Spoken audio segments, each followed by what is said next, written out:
अगर आपके पास भी गुड कैरियर ट्रक है तो आपको अब हर month books of account maintain करने की झंझट खत्म हो चुकी है।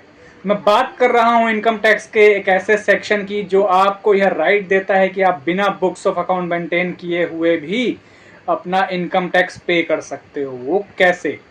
जी हाँ, मैं बात कर रहा हूं सेक्शन 44 AE की, जिसमें आपको यह राइट मिलता है कि अगर आपके पास 10 या उससे कम गुड्स व्हीकल हैं तो आप एक फिक्स रेट ऑफ इनकम मान करके अपना टैक्स पे कर सकते हो इनकम टैक्स के अंडर में। वो कैसे?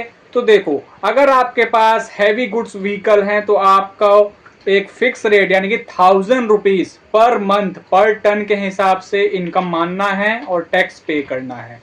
अगर आपके पास लाइट गुड व्हीकल है तो आपको 7500 पर मंथ पर व्हीकल के हिसाब से इनकम अज्यूम करना है और टैक्स पे करना है।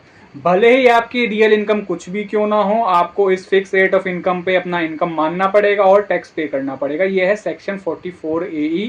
और इसमें आपको क्या बेनिफिट है? एक तो आपको बुक्स ऑफ अकाउंट मेंटेन नहीं करना है, दूसरा आपका टैक्स का पैसा भी इसमें बच रहा है। कि सपोज आपकी रियल इनकम 20 लाख है, बट आपने जो फिक्स रेट ऑफ इनकम के अकॉर्डिंग अपनी इनकम मानी वो 8 लाख है, तो अब इसमें 12 लाख का डिफरेंस, तो इसमें टैक्स का भी डिफरेंस आएगा, आपका टैक्स का पैसा बच रहा है। तो ये आपको सबसे बड़ा बेनिफिट देखने को मिलता है सेक्शन 44 AE के अंदर। बट ध्यान रहे, यह केवल उनके लिए ही है जिनका 10 या उससे कम व्हीकल है। अगर उससे ऊपर है, 10 से ज्यादा व्हीकल हैं, तो आपको इस सेक्शन में आप एप्लीकेबल नहीं है इनकम टैक्स फाइल करने के लिए। आपको नॉर्मल तरीके से करना पड़ेगा फाइल। तो आई होप आपको यह रील पसंद आई होगी। पसंद आई तो भाई लाइक कर देना, शेयर कर देना, कमेंट करके बताना कैसा लगा, और भाई चैनल को सब्सक्राइब कर लेना।